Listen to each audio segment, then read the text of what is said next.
वैनगंगा नदीत आंघोळीचा मोह जीवघेणा ठरला. ब्रह्मपुरीतील 2 युवक बुडाल्याची भीती. प्रतिनिधी मयूर देवगडे.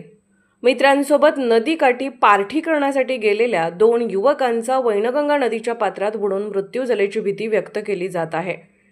ही धक्कादायक घटना 1 मार्च रोजी सायंकाळी 5 वाजण्याच्या सुमारास ब्रह्मपुरी तालुक्यातील खरकाडा येथे घडली. शुभम विजय सहारे वय 19 आणि शुभम पुष्पराज बगमारे 24 अशी वाहून गेलेल्या युवकांची नावे आहेत.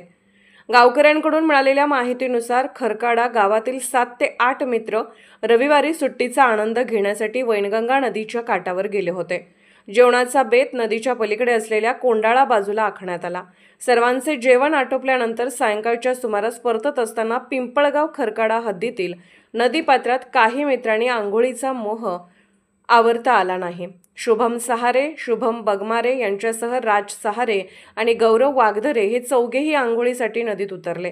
मात्र या ठिकाणी खोल डोह असल्यामुळे पाण्याचा अंदाज आला नाही आणि चौघेही बुडू लागले. यावेळी उपस्थित इतर मित्रांनी प्रसंगावधान राखून राज आणि गौरव या दोघांना सुखरूप बाहेर काढले. मात्र दोन्ही शुभम पाण्यात बुडू लागले. घटनेची माहिती मिळताच गावकरी आणि ब्रह्मपुरी पोलिसांनी घटनास्थळावर धाव घेतली. 1 मार्च रोजी सायंकाळी अंधार पडल्यामुळे शोधकार्यात अडथळे आले. परिणामी मोहीम थांबवावी लागली. आज 2 मार्च रोजी सकाळपासून स्थानिक मच्छीमार आणि प्रशासनाच्या मदतीने पुन्हा शोधकार्याला सुरुवात करण्यात आली आहे. परंतु अजूनपर्यंत दोन्ही मृतदेह आढळून आले नाहीत. जनता टाइम्स जटा टीव्ही चॅनलसाठी मयूर देवगडे, तालुका प्रतिनिधी Brahmpuri. Subscribe now and press the bell icon. Never miss an update.